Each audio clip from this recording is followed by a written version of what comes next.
Assalamualaikum warahmatullahi wabarakatuh. Bismillahirrahmanirrahim. Alhamdulillahirabbil alamin. Wa bihi nasta'inu ala umurid dunya waddin. Allahumma sholli wa sallim wa barik ala habibina wa syafi'ina sayyidina wa maulana Muhammadin wa ala alihi wa ashabihi wa ala manittaba'a huda ila yaumiddin. Amma ba'du. Itu ilustrasi dari Heraklitus. Cool thing become warm. The warm grows cool. The moist dries. The parched become moist. Yang dingin jadi hangat, yang hangat jadi dingin. Yang basah jadi kering, yang kering jadi basah. Itulah hidup. Teh ini tadi panas, sekarang dingin. Seandainya ini es teh, tadi pastinya dingin. Tapi karena tidak diminum lama-lama esnya mencair, terus yang semula dingin lama-lama jadi hangat. Jadi yang panas jadi dingin, yang dingin jadi hangat. Yang basah jadi kering, yang kering jadi basah. Itulah hakikatnya hidup. Nanti ini dilanjutkan ke konsepnya tentang oposisi atau kontradiksi. Jadi inilah rumusnya orang hidup. Jadi hidup ini berubah. Maka nanti kalau dilanjutkan berarti apa?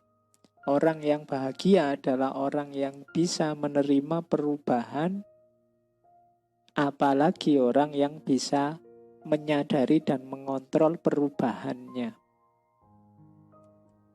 Sebenarnya kamu biarkan saja ya hidupmu itu berubah, tapi akan membahagiakan kalau kamu bisa mengontrol perubahan itu dan kamu bisa menerima hasilnya. Orang itu biasanya hidupnya susah ketika tidak bisa menerima perubahan. Padahal perubahan itu kalau pakai bahasanya Heraklitos berarti dia termasuk sunnatullah. Oke, kita lanjutkan. Konsep perubahan sudah. Sekarang yang kedua, konsep tentang logos. Lupa. Kalau semuanya berubah, bagaimana alam ini bisa tertib, tertata, rapi? Katanya Heraklitus, alam ini bisa berjalan rapi, harmonis, tertib karena ada logosnya.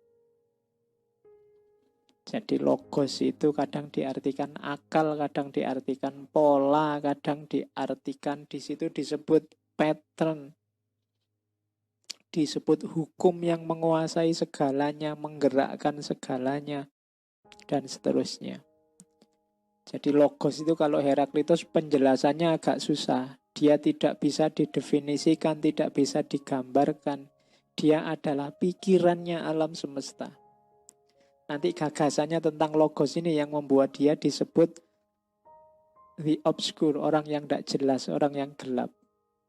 Ini maunya ngomong apa sih? Ya. Oke, sekarang kita paksakan ngomong ya. Semoga cocok dengan maunya Heraklitus. Ini mungkin kalau ditarik-tarik agak mirip dengan konsepnya mungkin Hegel tentang akal dunia. Jadi hidup kita ini ada logosnya. Sebeda apapun kalian, sebebas apapun kita yang saya berpikirnya bebas loh Pak. Saya sesuai keinginan saya sendiri. Sebenarnya ada polanya. Ada bentuknya. Bentuk itu logos.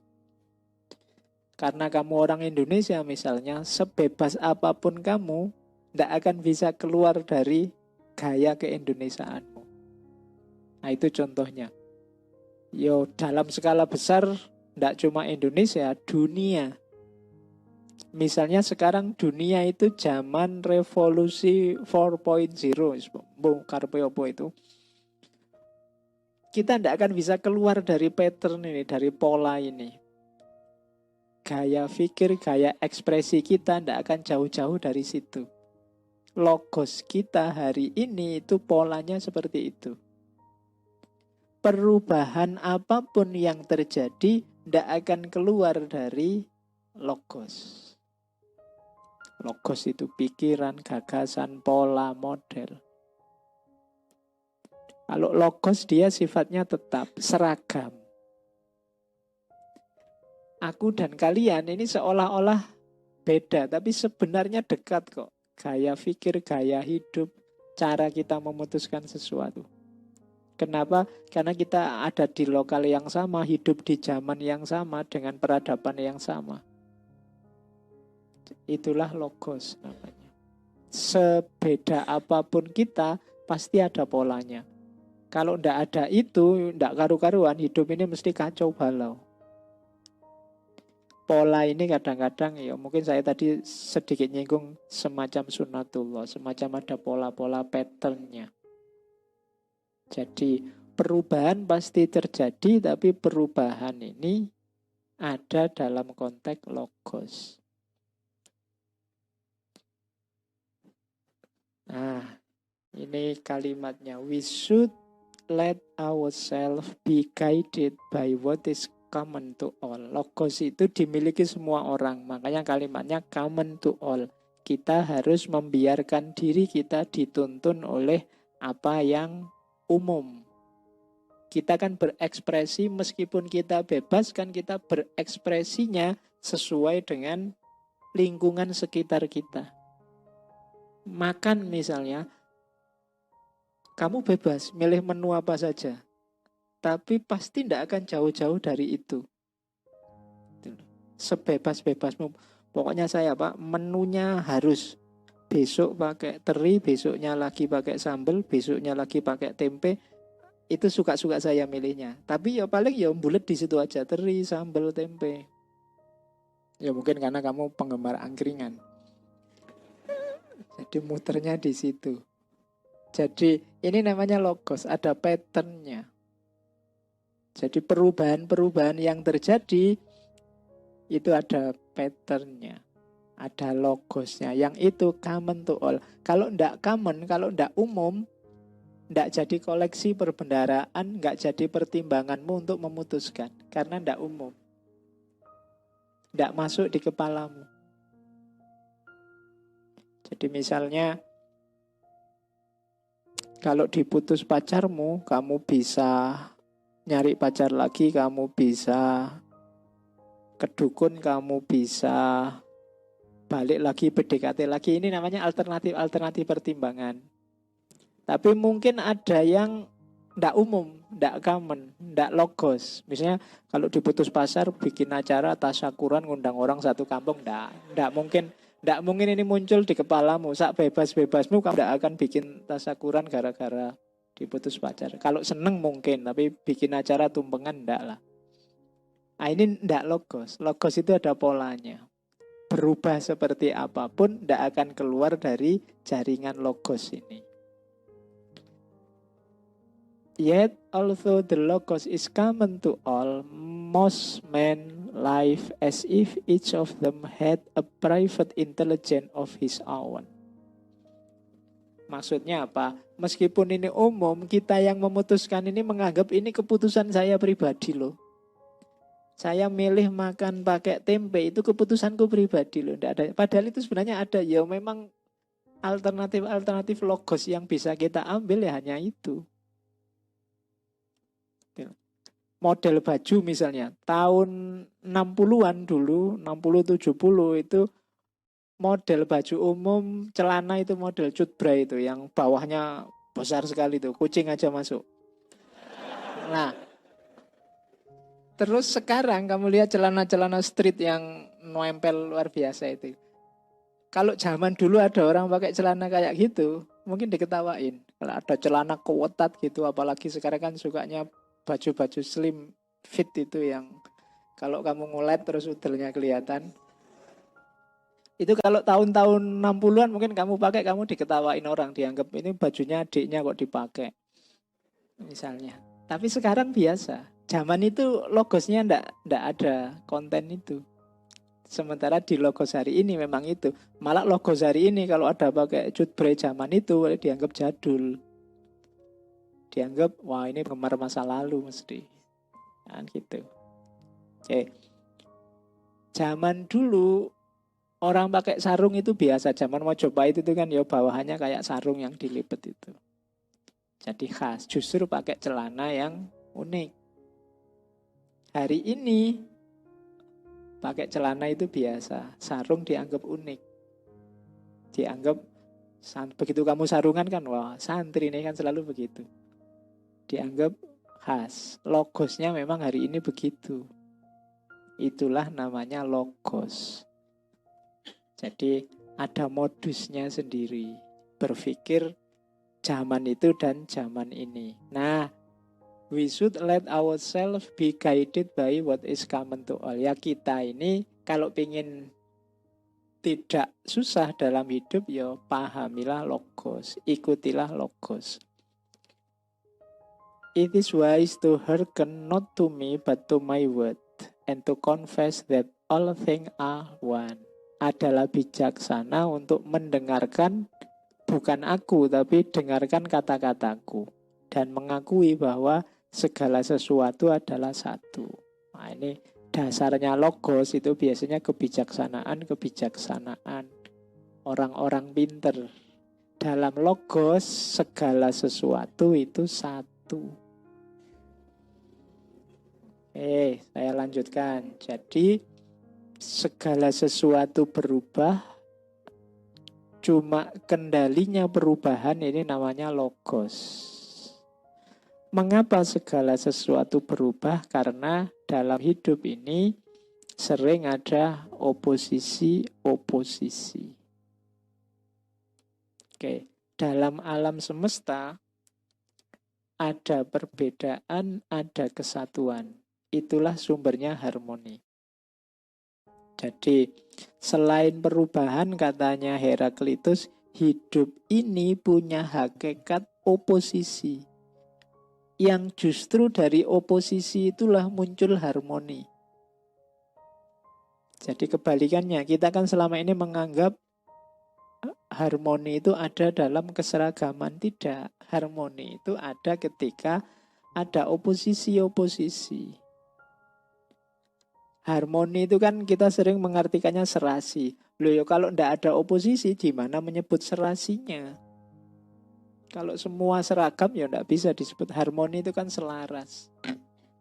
Nah, hidup ini isinya oposisi dan harmoni. Ya pertentangan, ya kesatuan.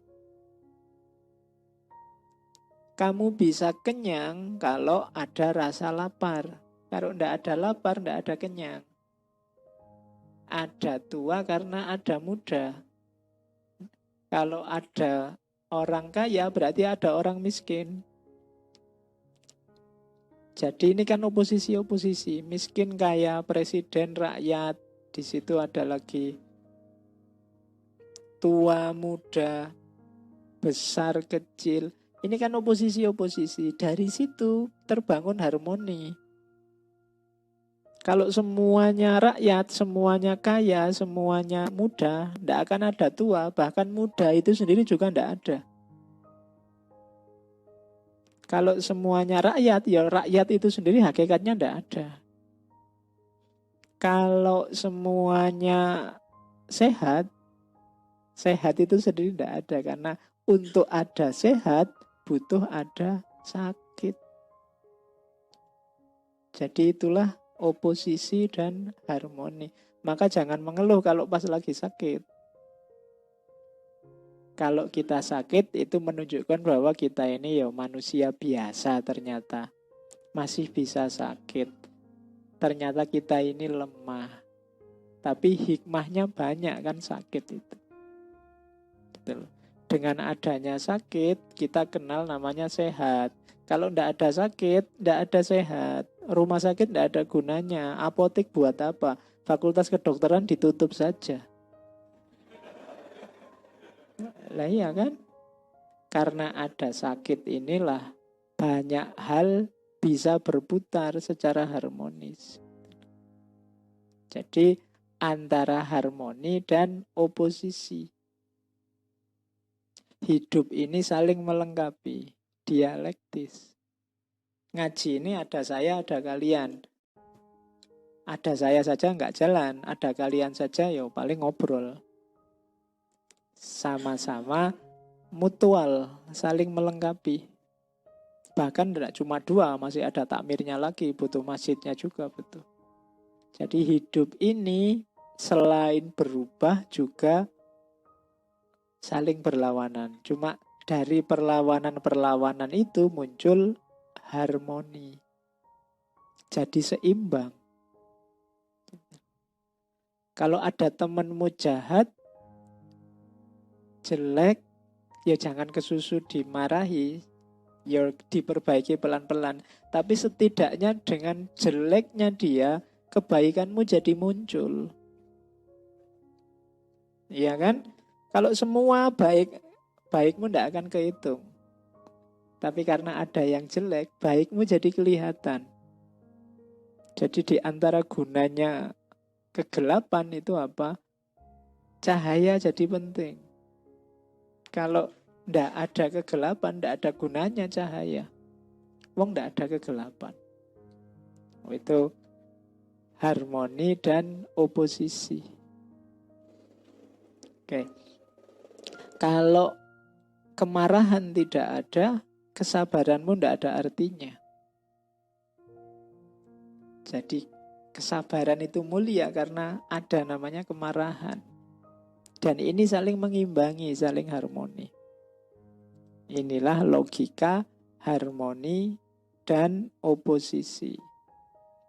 All things, yang kedua, all things come into being by conflict of opposite.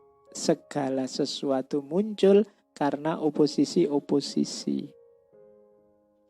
Opposition bring concord, out of discord come various harmony. Jadi oposisi itu membawa kenyamanan, kesesuaian, dan discord. Discord itu kemelesetan, konflik membawa pada harmoni. Jadi maksudnya apa? Hidup ini dialektis.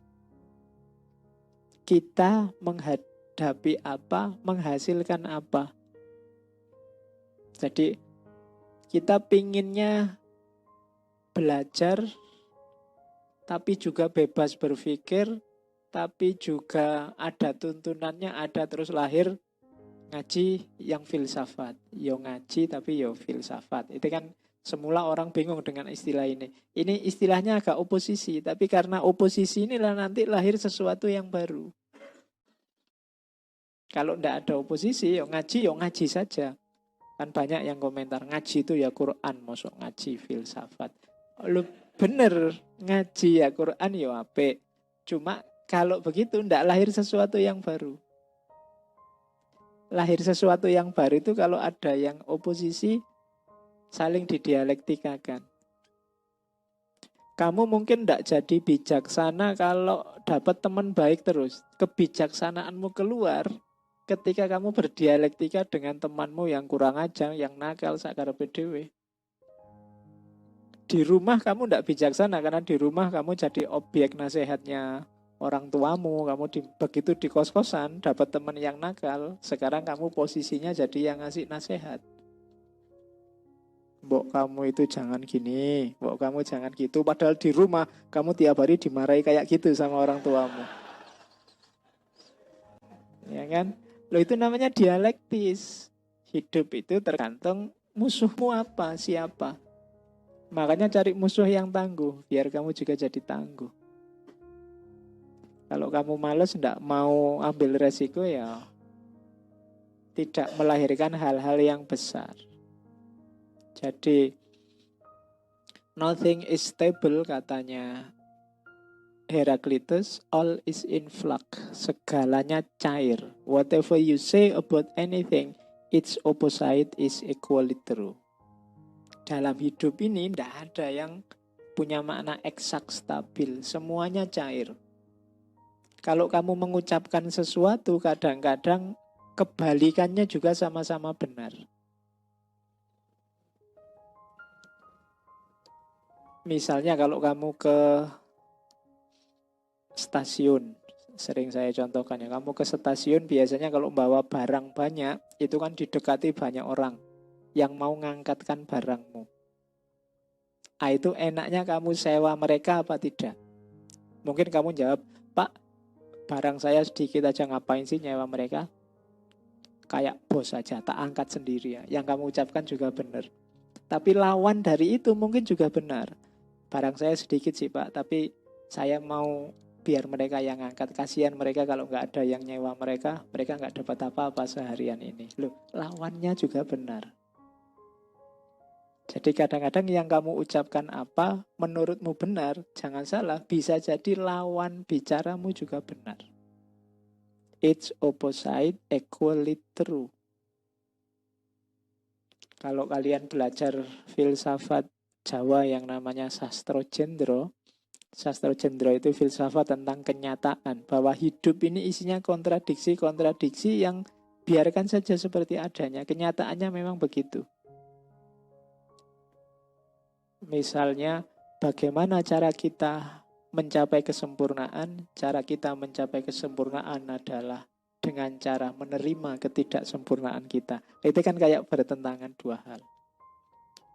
Biar saja itu jalan seperti adanya.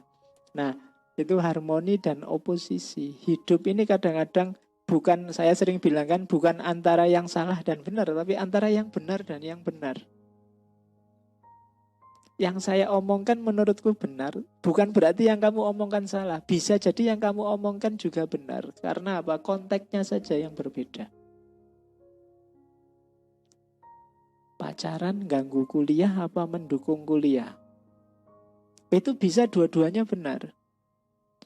Pacaran bisa mengganggu kuliah karena nanti kamu tidak konsen, kamu mikir pacaran terus, yang-yangan terus, males kuliah.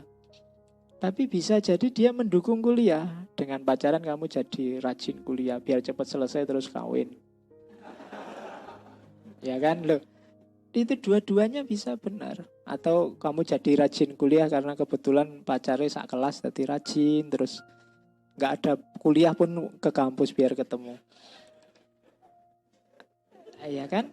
Iya, nggak bisa kamu klaim pokoknya pacaran ganggu kuliah atau pacaran mendukung kuliah. Nggak, masing-masing ada konteksnya. Bisa jadi yang saya omongkan benar, yang kamu omongkan sebenarnya juga benar.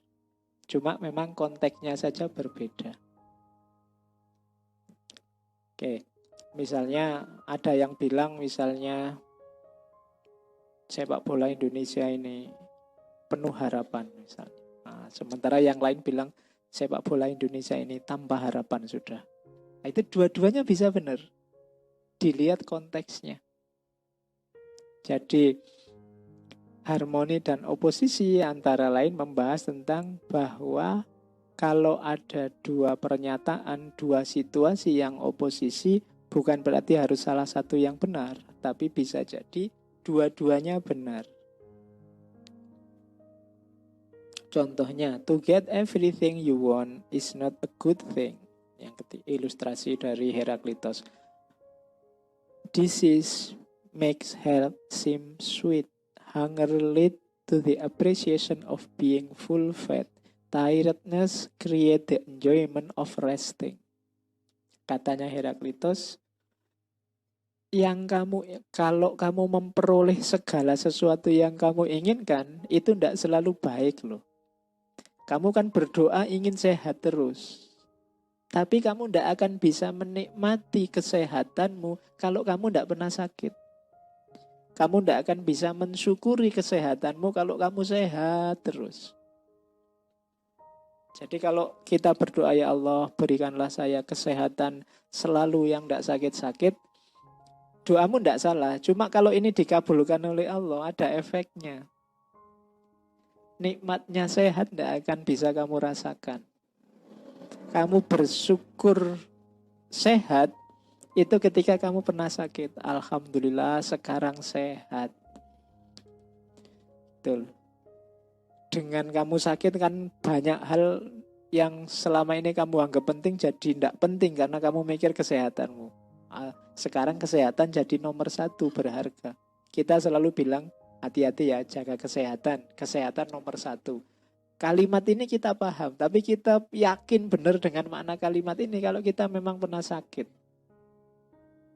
Kalau tidak pernah sakit, agak susah kita mengapresiasi sehat. Kenyang juga begitu. Kalau hidupmu enak terus, tidak pernah lapar, kenyang itu tidak ada nilainya. Kenyang itu jadi bernilai karena kita pernah lapar. Makanya agama menyuruh kita puasa. Biar kamu tahu rasanya lapar. Kalau kamu tahu rasanya lapar, antara lain kamu bisa mengapresiasi kelaparan dan bisa bersyukur atas kekenyangan yang kita miliki, kita peroleh. Jadi itu gunanya mendapat yang tidak kita inginkan. Kamu sekarang ngerti berharganya kuliah setelah semester 14. Ya kan? Kemarin-kemarin tidak terlalu kamu apresiasi. Sekarang kamu baru sadar, wah harus serius ini kuliah. Kenapa terancam DO? Nah, yang tidak pernah ngalami semester 14 mungkin tidak terlalu bisa menikmati indahnya kuliah sampai semester 14. Kuliah yang sejati itu kan di semester-semester akhir itu. Bagaimana tegangmu, seriusmu, bagaimana kamu melekan bikin skripsi, bagaimana, wah. Itu contoh antara lainnya, itu oposisi. Kalau di filsafatnya Sastro Jendra itu hidup itu memang kayak gitu. Yang kita anggap jelek, kadang-kadang hasilnya baik kita tidak tahu. Kalau di wayang ada cerita misalnya Werkudara, dia bisa dapat air kehidupan karena dia patuh pada gurunya, padahal gurunya ini curang. Gurunya ingin membunuh dia. Tapi dengan patuh pada guru yang curang, akhirnya tetap dapat air kehidupan. Dalam perang ada cerita saling bunuh dua saudara antara Arjuna sama Karna. Ceritanya yang kalah Karna, tapi rasanya yang kalah Arjuna. Kenapa? Dia membunuh saudaranya sendiri, yang disesali secara luar biasa oleh Arjuna. Loh, di sini kan batas menang kalah tidak jelas. Siapa kalah, siapa menang. Harusnya dari sisi pertarungannya yang menang Arjuna. Tapi ternyata setelah ditelusuri lebih dalam, mungkin yang menang karena Arjuna menyesal telah membunuh karena wong itu saudaranya sendiri.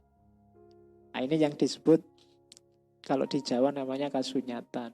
Ilmunya namanya Sastro Jendra. Hidup itu kenyataan seperti itu. Yang kita anggap jelek, kita anggap baik, mungkin batasnya tipis. Arjuna itu sudah puluhan tahun bercita-cita membunuh Karna. Tapi begitu cita-citanya terpenuhi, yang lahir hanya penyesalan. Nah, inilah hidup. Tidak bisa ditebak. Maka selalu ada oposisi-oposisi, perlawanan-perlawanan. Selalu ada hal yang berbeda yang tidak kita inginkan. Tapi biar saja, setiap peristiwa membawa hikmahnya sendiri. Ada rahasianya sendiri, ada manfaatnya sendiri. Oke, itu contoh dari Heraklitus. Coba lihat laut. Laut adalah air yang paling murni dan paling kotor. Bagi ikan bisa diminum dan menyehatkan. Bagi manusia tak dapat diminum dan membuat sakit. Ini kan salah satu contoh paradok, satu oposisi. Kalau kita tanya penting tidak air laut? Ya penting. Bisa diminum tidak, tapi bagi ikan dia bisa diminum dan menyehatkan. Bagi kita airnya malah membuat sakit. Kalau nggak percaya boleh dicoba. Ya kan? Kalau ikan sih sehat-sehat saja. Makan minum air laut, kalau kita nggak bisa. Nah, itu contoh oposisi paradok. Dalam hidup ini banyak yang seperti itu. Kemudian perang. Perang juga sesuatu yang paradok, yang oposisi katanya Heraklitus. Kita kan banyak yang anti perang. Tapi situasi damai hari ini itu pemicunya apa? Perang. Jadi Kita kan kalau baca sejarah dunia itu kan dari perang ke perang kan. Belanda tidak kerasan di Indonesia, kemudian berunding pulang, itu kenapa tidak kerasan? Karena ada perang. Jadi kemerdekaan kita antara lain jasa dari perang. Kalau tidak ada perang dulu kita tidak merdeka. Jadi jangan salah, katanya Heraklitus, peranglah yang membuat kita seperti sekarang. Oke, perubahan besar banyak dimulai dari peperangan. Ini kan paradok, oposisi. Padahal selama ini kita anggap perang itu sesuatu yang harus dihindar-hindari. Tapi dalam sejarah justru munculnya kerjasama, munculnya keadilan, munculnya tekad untuk damai itu karena ada perang.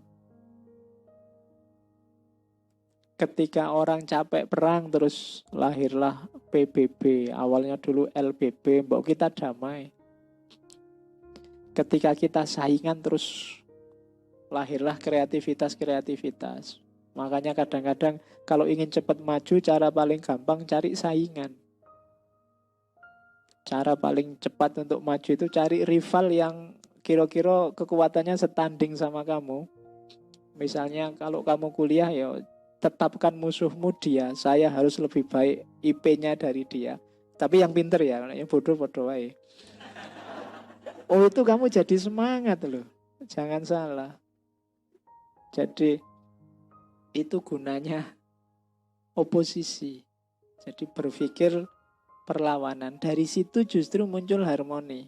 Makanya Heraklitus mengkritik para penyair. The poet was a fool who want no conflict. Para penyair, sastrawan itu kritiknya Heraklitus ya.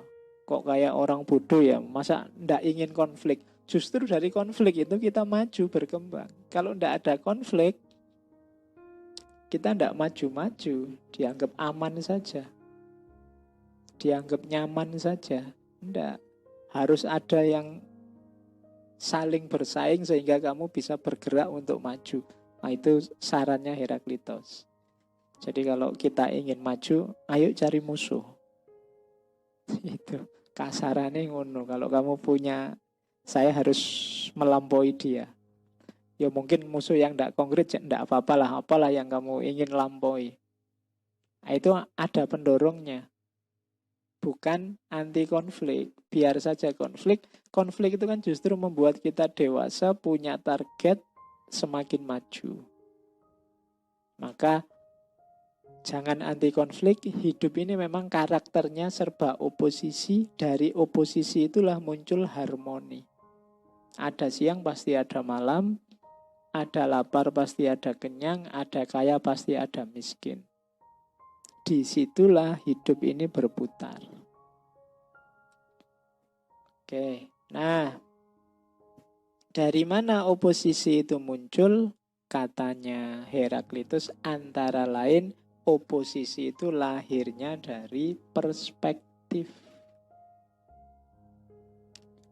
Oke, coba dilihat katanya Heraklitus, the handsome ape is ugly compared with humankind.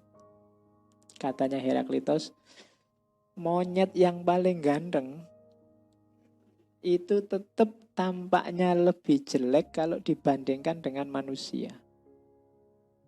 The wisest man appears as an ape when compared with a god.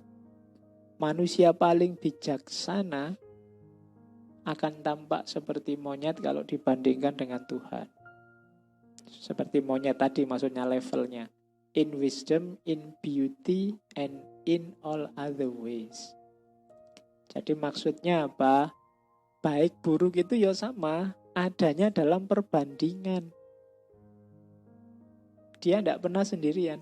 Kamu baik atau jelek itu kan diperbandingkan. Kamu merasa orang baik, tapi kalau tak bandingkan dengan dia, kamu tidak ada apa-apanya. Kamu merasa jahat, tenang aja, masih banyak yang lebih jahat. Si Ono, Fir'aun, Hitler, dan kawan-kawan. Jadi Oposisi itu sebenarnya isinya perspektif-perspektif. Bagaimana kamu melihat? Sama kayak tadi, monyet paling ganteng itu tetap lebih menang kita yang manusia. Kenapa? Karena yang memahami kita manusia.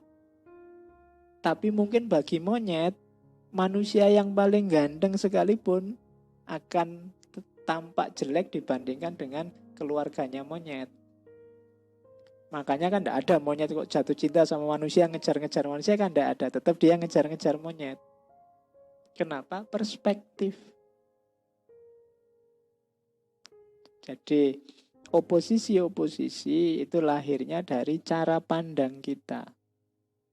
Baik, buruk, hitam, putih, siang, malam. Nah, itu nanti ada hubungannya dengan perspektif. To God, all things are beautiful, good, and right. Man, on the other hand, deem something right and others wrong. Kalau bagi Tuhan sih segalanya indah, baik, dan benar. Tapi bagi manusia ada yang baik, ada yang jahat. Jadi kalau manusia ya tidak bisa sempurna. Ada yang baik, ada yang jahat. Dan itu perspektif. Nah, yang beda-beda ini sebenarnya satu. Perspektif kita yang membedakan. Makanya di situ di quote yang ketiga, the way up and the way down are one and the same. Tangga untuk naik dan tangga untuk turun itu sebenarnya tangga yang sama. Yang membedakan apa? Kepentingan kita, perspektif kita. Kalau kalian sedang naik tangga, itu kan ya tangganya sama. Pas kamu lagi turun, dia namanya tangga untuk turun. Tapi kalau kamu sedang ingin naik, tangga ini jadi tangga untuk naik. Tangganya sama, cuma bunyinya bisa beda. Kenapa? Kepentingan kita yang beda. Perspektif kita yang beda. Kalau kamu misalnya nyuruh, aku mau dipinjemi tangga untuk naik. Besok aku pinjam lagi ya, tapi tangga untuk turun. Itu tonggomu mesti bingung. Kenapa? Ya karena tangga untuk naik sama tangga untuk turun itu sebenarnya tangga yang sama.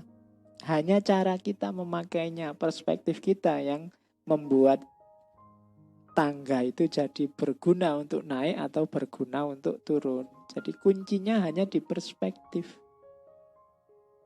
Jadi oposisi-oposisi tadi sebagian kuncinya ada di perspektif. Oke. Yang terakhir itu tadi sudah banyak dicontohkan ya. It's by disease that health is pleasant. Karena adanya sakit, maka sehat itu jadi menyenangkan. Karena adanya kejahatan, maka kebaikan itu jadi menyenangkan. Karena adanya kelaparan, maka kenyang itu membahagiakan. Karena adanya capek lah, maka istirahat itu jadi menyenangkan, membahagiakan.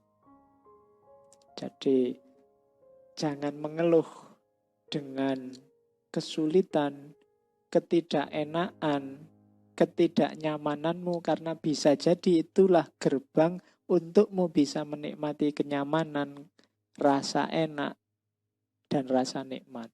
Kalau ndak ada itu, ndak. Kayak kalau kalian makan itu loh. Ketika diawali lapar kan makan apa saja jadi enak. Jadi ternyata enaknya makanmu ditentukan oleh penderitaanmu sebelum makan. Ya kan?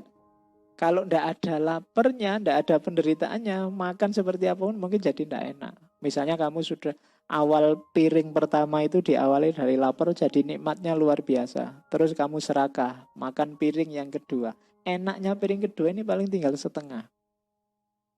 Kamu lebih serakah lagi, mungkin karena ada yang neraktir. Terus kamu nambah piring ketiga. Hati-hati, di piring ketiga ini kamu blunder, bisa makanan yang semula terasa enak bisa jadi bencana. Jadi ternyata kenikmatan itu ada di suapan pertama. Oh ini kamu harus ngatur strategi. Kadang-kadang kalau kamu makan yang paling enak, kamu makan awal apa akhir? Akhir. Ketika kamu makan akhir, enaknya tinggal separuh. Kenapa? Kamu sudah kenyang.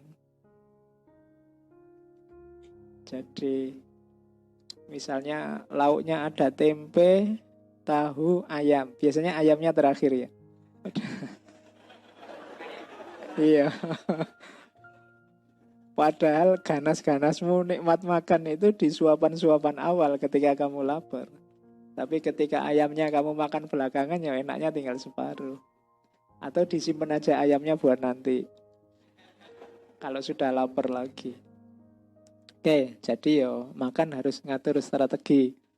Yo meskipun jangan tertipu, nanti dianggap ayam ternyata lengkuas. Kamu sudah mengatur energi biar gongnya enak, ternyata keliru. Oke, itu juga oposisi namanya. Yuk kita lanjutkan.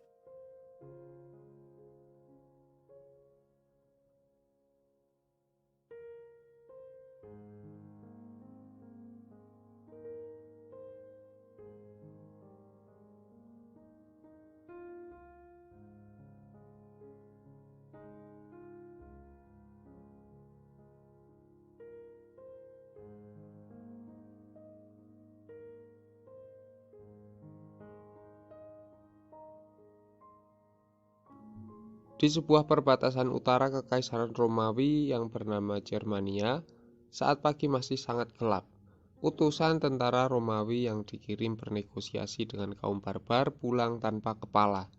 Kudanya kembali membawa utusan malang yang tinggal jasadnya. Jenderal Maximus yang diperankan oleh Russell Crowe tidak melihat jalan lain kecuali menyiapkan ribuan legiun Romawinya untuk pertempuran tak terelakkan dengan kaum barbar. Anak panah dan busurnya disiapkan. Ketapel raksasa diisi bola api. Para prajurit infanteri merapatkan tameng, menggenggam erat tombak dan menghunus pedang pendek dari sarungnya.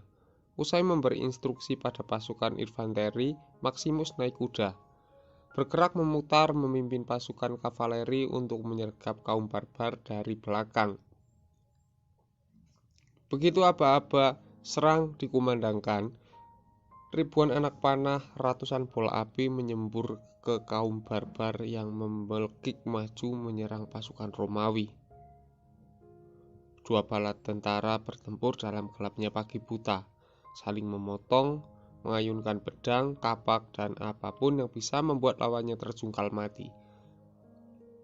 Maximus dengan ratusan pasukan kudanya menembus gelapnya hutan menyerang kaum barbar dari belakang. Taktik cupit urang, jepitan urang, membuat kaum barbar kacau dan habis dibantai legiun Romawi di perbatasan utara Imperium Romawi, di daerah Austria, sekarang ini. Dari kejauhan di atas sebuah bukit kecil, duduk tenang di kudanya dikelilingi pasukan Petronia, penjaga kaisar, Marcus Aurelius, memperhatikan semuanya. Dialah yang memutuskan mengirim utusan untuk mencoba bernegosiasi dengan kaum barbar. Sampai saat terakhir ia mengharapkan perdamaian dengan mereka. Namun perang tak terelakkan. Ia hanya bisa menjalankan tugasnya sebagai kaisar, memerintahkan Maximus melakukan apa yang terbaik untuk Roma. Pada saat fajar merekah, dengan lega ia menyaksikan keberhasilan jenderalnya Maximus mengalahkan kaum barbar di Germania. Namun bukannya senang, ia malah bertanya kepada Maximus tentang perlu tidaknya peperangan tadi dilakukan. Saat orang merasa bahwa akhir hidupnya sudah dekat, ia mulai bertanya-tanya apakah hidupnya memiliki tujuan. Apakah aku akan dikenang sebagai filsuf, prajurit, atau tiran? Film berjudul Gladiator yang disutradarai oleh Ridley Scott tahun 2000 pada 15 menit pertamanya menggambarkan kaisar Romawi bernama Marcus Aurelius yang diperankan oleh Richard Harris. Kaisar pemimpin pertempuran di Germania ini adalah seorang filsuf. Ia dikenal sebagai salah satu tokoh pengusung filsafat Stoa, yang dalam buku ini diterjemahkan sebagai filosofi teras. Bukannya berhura-hura menikmati kemenangan, Marcus Aurelius malah melakukan perenungan diri. Apakah tindakanku tepat? Apakah peperangan dengan korban demikian banyak memang perlu dilakukan? Di film ini digambarkan bahwa pada malam hari, kaisar yang bijak ini tekun mencatatkan perenungan-perenungan pribadinya di tenda peperangan. Seorang filsuf menjadi kaisar dan memimpin peperangan. Bukankah filsafat ilmu yang menjemukan, susah, rumit, dan cenderung tanpa faedah? Masa sih seorang filsuf sampai difilmkan oleh Hollywood? Tontonlah film Gladiator. Untuk saya sendiri, film itu tak terlupakan. Marcus Aurelius adalah filsuf dan ia menulis buku sampai sekarang ini, 1800 tahun setelah kematiannya, masih dibaca dan direnungkan oleh banyak orang. Judul bukunya paling tidak demikian yang selama ini dipercaya orang adalah As He Thought for Himself, kadang diterjemahkan sebagai meditation. Marcus Aurelius itu hidup di abad kedua Masehi, mengikuti filsafat Stoa. Ia sibuk beraktivitas sebagai pemimpin politik dan peperangan. Bagaimana mungkin filsafat yang biasanya dianggap membuat orang lari dari dunia justru dipraktikkan di tengah kancah politik dan peperangan? Marcus Aurelius justru membutuhkan filsafat untuk melindungi kedamaian jiwanya. Lewat latihan konkret dan menuliskan setiap hari refleksi atas pengalamannya, Marcus Aurelius membangun jiwanya seperti benteng yang kokoh. Mengikuti Epictetus, seorang budak Romawi, ia selalu berlatih memilah apa yang tergantung padaku dan apa yang tak tergantung padaku, supaya terhindarkan dari penyakit jiwa, yaitu emosi-emosi negatif. Selain itu, Marcus Aurelius juga mempraktikkan kategori sulit dalam filsafat Stoa, yaitu katekonta, kewajiban-kewajiban sosial yang sebenarnya tidak wajib tapi toh selayaknya dilakukan.